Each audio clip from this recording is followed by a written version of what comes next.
Hey the people, how you doing? So, it took a while, I gotta say, but all of the camera comparisons for the Mi 11 Ultra are finally done. You can check all of them out in the link in the description. It's a playlist for the Mi 11 Ultra, and it also has a little review that I made a little while back while I was making the comparisons. And in that review, I did state that there will be a camera review, and so here it is. So if anybody's new to the channel, which is most of them, so what we do here is basically we're gonna dive really deep into how good these cameras are.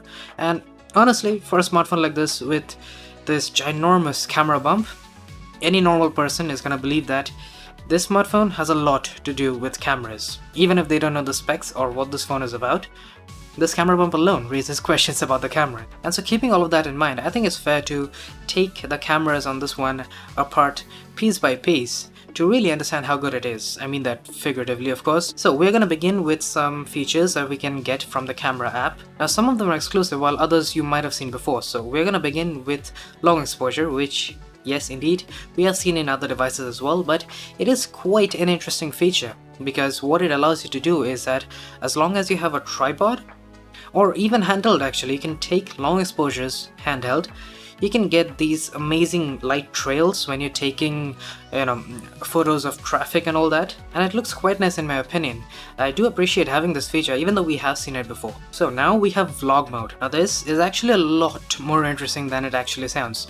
Initially, I thought that vlog mode was essentially allowing you to take both rear and selfie video together, but it's not even close to that. Because rather, there is a huge selection here, and what you're essentially supposed to do is you're supposed to take a particular set of videos, and then the camera, depending on the style you choose, is gonna edit them, paste them together along with the music, and there you go, you have a nice short vlog video. And honestly, it can be quite handy. I can see how, someone who vlogs, I don't vlog, but for someone who does like travel vlogging and so on, can be quite useful just to throw out a quick Instagram post or a story or a reel as such. Now moving on to time-lapse. Now I'm bringing this up because I've always found that certain phones do not have night mode time-lapse as such. Like normal time-lapse is very high quality, you can take really nice 4K time-lapses during the daytime and they're great, but I honestly prefer night mode time-lapses, especially with traffic trails. I find that to be personally very good, and it's one of my favorite things to do with any smartphone, to be honest. On the Mi 11 Ultra, we don't get night mode time-lapse in time-lapse. You'll understand what I mean because the moment we go to movie effects, well there we have night time-lapse. Now honestly, I didn't expect such a mode to be placed in movie effects and not in time-lapse. It just doesn't make sense in my opinion.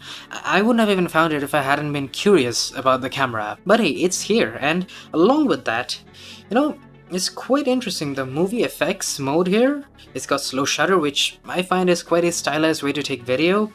It's also got this dolly zoom feature. I mean that's not something you see on every phone, Obviously the quality when you use dolly zoom as such, there's a lot of digital zoom and all that involved, so it's not going to be perfect, but it is a very cool effect and you can show it off quite nicely. There is also the multicam mode in here, and that essentially allows you to do what I was talking about in the vlog mode. Essentially, you can utilize all of the cameras that we have on the Mi 11 Ultra and take video simultaneously.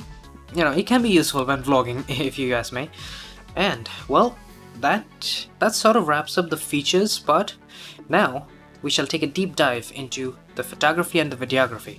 We'll start off with photography, and essentially what I found is that the Mi 11 Ultra, as good as it is, there are certain things that you must keep in mind, because there are certain decisions that Xiaomi took when they were deciding on how the processing of the Mi 11 Ultra should work on both photos and videos. I've noticed this in normal main camera images as well, but in the ultra wide it is very noticeable, like it's quite obvious when you look at it. There is zero sharpening on the Mi 11 Ultra. Now the main camera doesn't really suffer as much, but the ultra wide on the other hand, without any kind of software sharpening being added, it can really look soft, because in general ultra wides do give us softer images compared to the main camera at least, and essentially this one's ultra wide, it's it doesn't really do a good job, even though it has the potential to be fantastic. It has a great sensor, it has a very wide field of view, and the processing other than the sharpening is actually quite good. But without the sharpening, I at least don't like the look that we get. It is a bit too soft in my opinion in numerous cases, and I have showed those off in numerous camera comparisons that I made with every smartphone that I have available to me. And this lack of sharpening, it's also quite obvious in the high resolution modes, because in those modes, basically a 50 megapixel or 48 megapixel image from the ultra wide camera is going to look unnaturally soft.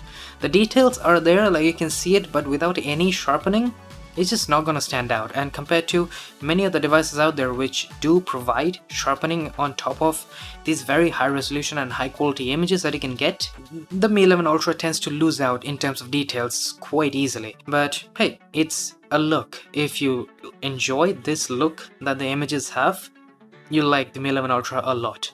But one more thing about the high resolution shots you should keep in mind is that dynamic range takes quite a big hit. Now, in my opinion, that should not be the case like ever, because if Samsung can handle dynamic range in 108 megapixels in the similar manner that it does in 12 megapixel mode, I don't see why 50 megapixels or 48 megapixels should be a problem at all, because the detail preservation on the S21 Ultra is just as good as the Mi 11 Ultra, if not sometimes better, because the resolution is higher. But the dynamic range is without question one of the biggest advantages that the S21 has.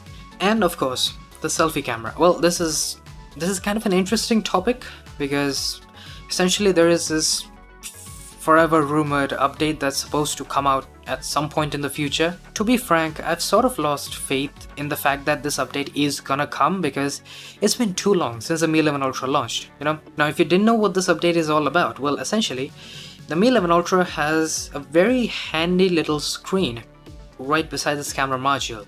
Now, this screen is very small, and it can be sometimes quite hard to frame your shot because it's so tiny, but even so, you know, this screen can be quite helpful in actually taking a good selfie. But the problem is, it's limited to selfies and selfies alone. That honestly is not enough in my opinion. Because clearly we should be capable of using the same display for selfie portraits or night mode selfies. Imagine night mode selfies with the rear cameras. How good would that be? It'd be the best in the world. At least until some other phone decides to do the same thing and, you know, use the rear cameras. But we can't really do that. We can't even take selfie video with the rear display.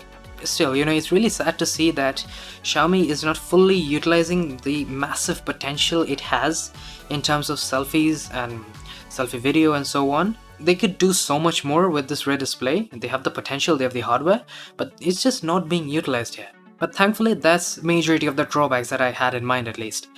Essentially, the rest of the cameras are great. It is sometimes inconsistent with portraits in my opinion, more so than normal images. In portraits, I've noticed that it can sometimes blow out highlights if the situation is a bit too challenging, and sometimes it works, other times it doesn't, so it's a bit finicky in that nature, so keep that in mind when you're using this phone.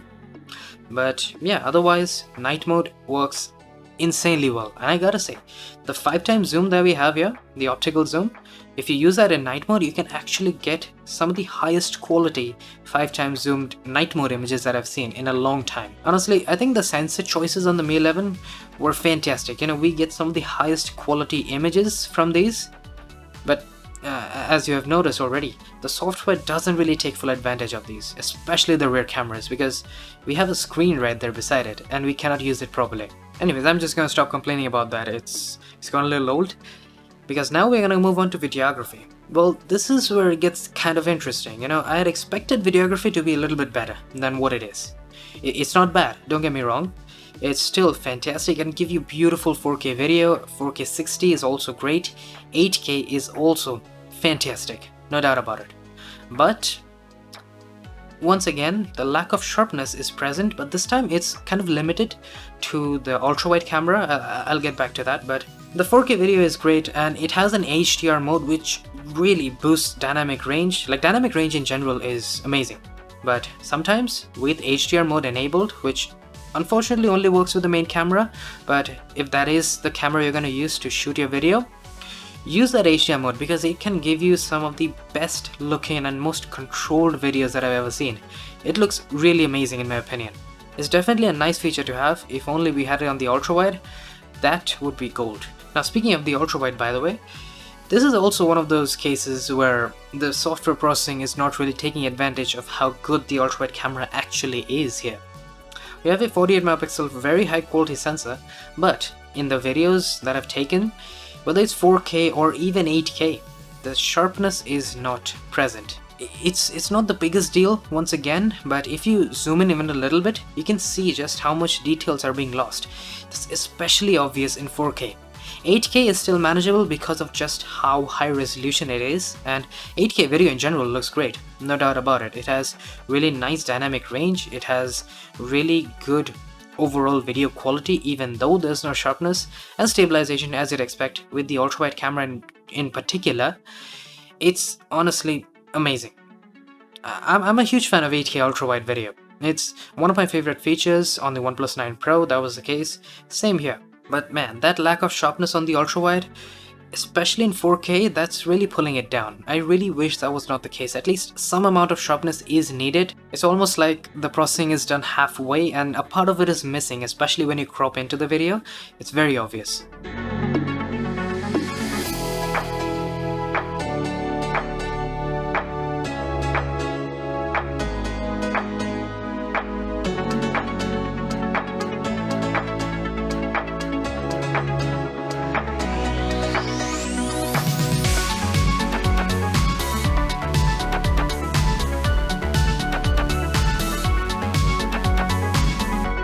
And finally, just a little bit about the slow motion on these. 1080p 240 is great, as you'd expect. Every single flagship can do amazing 1080p 240, I have no doubt about that. And I actually really like the look of the Mi 11 Ultra here, it looks really nice. But the Mi 11 Ultra chose to go for really high frame rate slow motion.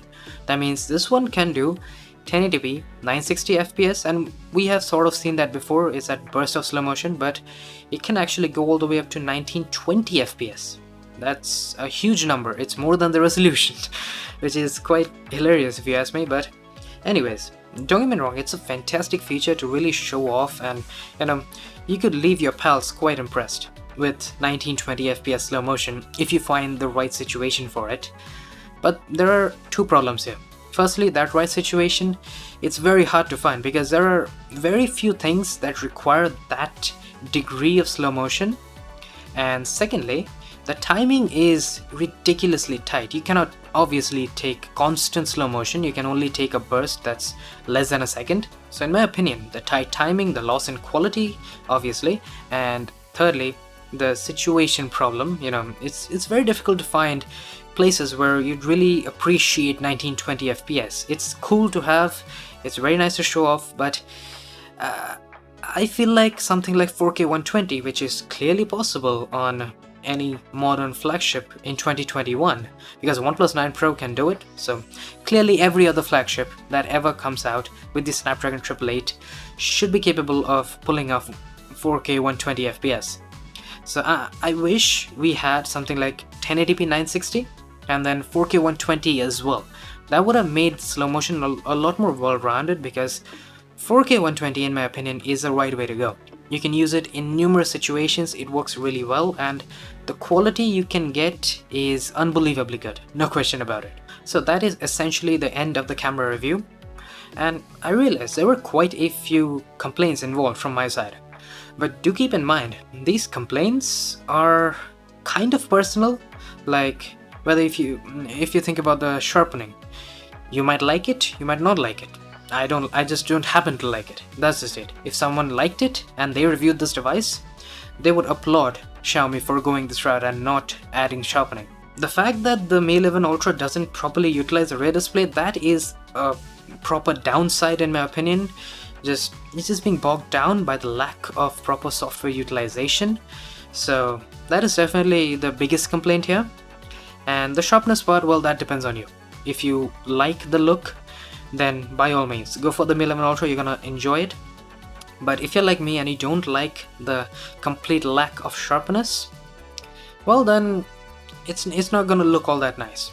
It's not a bad camera, on the contrary, it's quite fantastic. And basically what we gotta do is that instead of me judging the camera, you gotta choose. That's the best way to do it.